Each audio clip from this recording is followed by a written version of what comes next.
Good morning, তোমরা সবাই কেমন আছো? আমি বহুদিন পর আবার একটা নতুন ভিডিও নিয়ে চলে এসেছি। আর আমি রেগুলার ভিডিও দিতে পারছি না, তার জন্য সরি, ক্ষমা করে দিও। আর আজকে আমার সকাল থেকে না মিষ্টি ক্রেভিং হচ্ছে। তো আমার কাছে যদিও একটা পুডিং মিক্স ছিল, এই যে এটা, তো আজকে আমি এটাকে বানাবো। আর এটা আমি ফার্স্ট টাইম বানাচ্ছি, তো আমি খুব এক্সাইটেড যে কীরকম হবে, আদৌ বানাতে পারবো কি না। তো চলো বানানো যাক। 1/2 লিটার মতো দুধ নিয়েছি। এখানে আরেকটা প্যাকেট আছে ক্যারামেল টপিং, এটা আর এখানে পাউডারটা আছে। তো আমি এই বাকি দুধটার মধ্যে মিশিয়ে দেবো।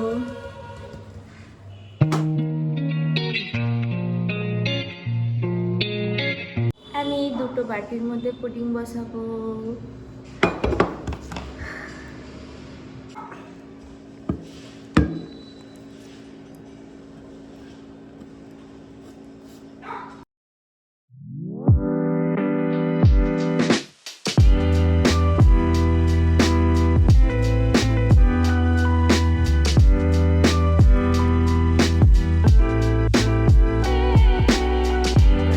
ঢেলে নিয়েছি, এবার আমি ফ্রিজে রেখে দেব। ফাইনালি আমার পুডিং রেডি। আর আমি এটা টেস্ট করার পর জানতে পারি, মানে আমার সবথেকে খারাপ এক্সপিরিয়েন্স হয় পুডিং সম্পর্কে। তো আমার মুখ দেখে তোমরা বুঝতেই পেরে গেছো। তো ভিডিওটা ভালো লাগলে লাইক কমেন্ট শেয়ার করো।